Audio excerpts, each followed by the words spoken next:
भरतपुर में चल रही चुनावी माहौल को देखते हुए लोगों ने अपने विचार रखे। जनता की आवाज के कार्यक्रम में के स्थानीय निवासियों एवं व्यापारियों ने भी अपने विचार रखे और कुछ खामियों के बारे में भी चर्चाएं की। ने बीजेपी के लिए दिखाई नाराजगी दिखाते हुए और कांग्रेस सरकार के योजनाओं के बारे में खुलकर सभी ने समर्थन किया। इसी प्रकार क्षेत्रीय विधायक जी के बारे में कहा कि आज जो विकास भरतपुर में हुए हैं यह उन्हीं की देन है। इससे पहले कई विधायक आई मगर इस तरह भरतपुर का विकास देखने को नहीं मिला। भाजपा पार्टी तो जातिवाद को लेकर वोटों को बनती है और कांग्रेस पार्टी सभी को साथ लेकर चलती है। इसी को लेकर स्थानीय लोगों ने अपने विचार रखे। सुनिए उनके विचार इन्हीं की जुबानी। 15 साल वर्सेस 5 साल अगर अपन देखा जाए तो 2.5 साल तो कोरोना में ही निकल गई। आज अगर 7 साल पहली बात करें अपन तो यहाँ जगह भी हम यूआईटी जाया करते थे, वहाँ बोलते थे साहब हमारे यहाँ पे रोड नहीं बन रही है, तो वो वहाँ पे बोला करते हैं यार आपका कृषि क्षेत्र में मकान है या आपका साहब यूआईटी में आता है, आप कभी नगर निगम जाओ।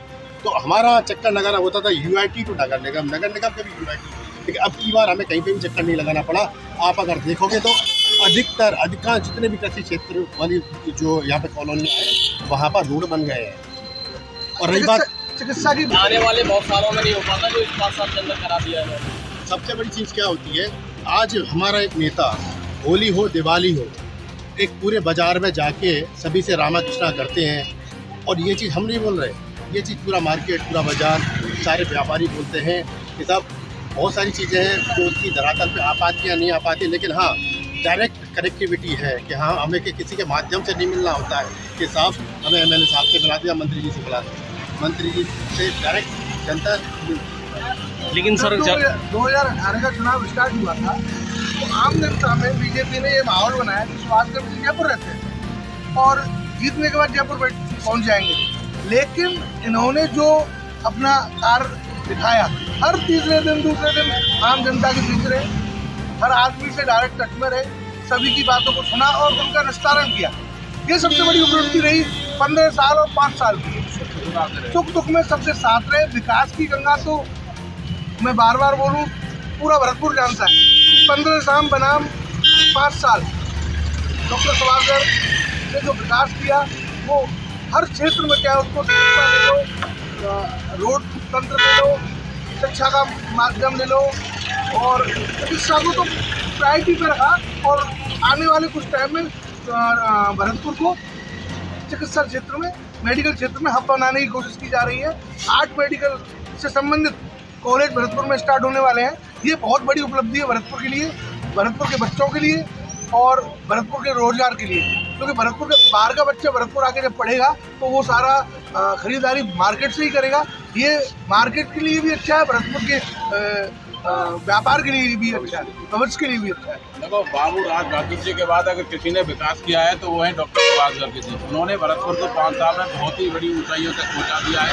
इसलिए बीजेपी बहुत सोचने पर मजबूर है कि इसने मतलब इनके लिए कहाँ से ऐसा दमदार प्रत्याशी लाया जाए जो सुभाष जी को हरा सके, और ऐसा पॉसिबल नहीं। और भरतपुर के लिए सबसे बड़ी जो परेशानी की बात है पानी भराव की है, जिसके लिए सब्सिडी CFCD का निर्माण हो रहा है। 376 करोड़ के पैसे लाके और बड़ी उपलब्धि ऐसी चीज बना के देने वाले हैं डॉक्टर सुभाष गर्ग जी।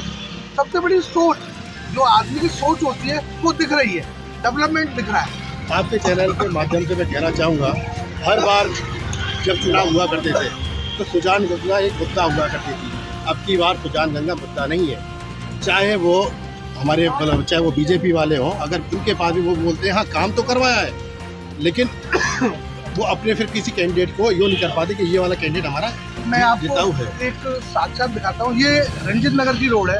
आज से 5 साल पहले इस रोड की कंडीशन देखते थे तो इससे निकलने में लोगों की हालत खराब हो जाती है। आज वही सड़क है, इतनी आसान सुगम बनाई है, इतनी शानदार बनाई है, आप खुद दे सकते हैं और जनता को दिखा भी सकते हैं कि इससे 15 साल पहले इस सड़क के क्या हालात थे और इन 5 साल में इस सड़क के क्या हालात हैं। आने वाले 20 साल तक ये सड़क ऐसी ही रहने वाली है। क्वालिटी भी आप देख सकते हैं। ये उपलब्धि है डॉक्टर सुभाष गर्ग की और आने वाले चुनाव में डॉक्टर सुभाष गर्ग भारी मतों से जीतेंगे। मैं ये कहना चाहता हूँ बीजेपी बार बार सोच रही है, हर दिन नया प्रत्याशी का नाम चर्चा में भरतपुर में रहता है। यही उपलब्धि है कांग्रेस की और डॉक्टर सुभाष की। आप हॉस्पिटल देख लीजिए, बहुमंजिला इमारत बन रही है, सारे नए डिपार्टमेंट आ रहे हैं, और उसके साथ साथ ग्रामीण को भी इन्होंने जो मेडिकल सुविधाएं दी हैं, सिर्फ एक 3 PSC और 1 CSC थी। आज भरतपुर की ग्रामीण विधानसभा में 15 PSC और 3 CSC हैं। ये बहुत बड़ी उपलब्धि है। हर 2 पंचायत पे 1 PSC डॉक्टर साहब ने खोल के दी है। ये बहुत बड़ी ग्रामीण जो परिवेश का व्यक्ति है वो पैसे का अभाव से ग्रस्त रहता है, किसान मजदूर रहता है, उसके लिए मेडिकल सुविधा आज 15 PSC करने का मतलब है कि हर आदमी के लिए सुलभता से चिकित्सा मुहैया होगी। ये बहुत ग्रामीण स्तर पे ये बहुत बड़ा कार्य है जो हर जगह देखने को नहीं मिलेगा। ये सब कुछ सुभाष दत्त की सोच, उनकी कार्यप्रणाली के कारण हुआ, और हम सब उनके साथ हैं, और भरतपुर का आम आदमी उनके साथ है, चाहे वो मजदूर हो, चाहे वो व्यापारी हो, चाहे वो आपका सरकारी कर्मचारी हो, हर वर्ग उनके साथ है, और इस बार भारी बहुमत से वो जीतेंगे। सरकार रिपीट होगी और सरकार रिपीट होगी। सबसे बड़ी बात क्या है, कोई भी विधायक जब भरतपुर से बनता है तो वो अब तक के देखा जैसे 5 साल से पहले जो विधायक होते थे उनके दर्शन मुश्किल से हुआ करते थे, और आम जनता में वो कभी कभी नजर आते थे 5 साल में 1 या 2 बार। और यहाँ हर साल आम जनता के बीच में रहे हैं। आम जनता जिस दिन चाहे उस दिन संपर्क कर सकती है, चाहे वो जयपुर हो, अगर कोई काम इमरजेंसी होता है तो वो सेम डे जयपुर से भी आए, ऐसी स्थितियाँ भी हुई हैं। तो सुभाष गर्ग जी का जो आम जनता के साथ में लगाव है वो ऐसा आज अभी तक किसी भी विधायक का नहीं देखा गया, और आने वाले समय में हम चुनाव जीतेंगे, डॉक्टर सुभाष गर्ग जी पूर्ण बहुमत के साथ चुनाव जीतेंगे, और आज की स्थिति के साथ में जब चुनाव जीतने के बाद में जो आज 5 साल काम हुआ ना, उससे कहीं ज़्यादा गुना जो छोटे मोटे काम बच गए हैं ना, वो सारे इस 5 साल में कंप्लीट हो जाएंगे।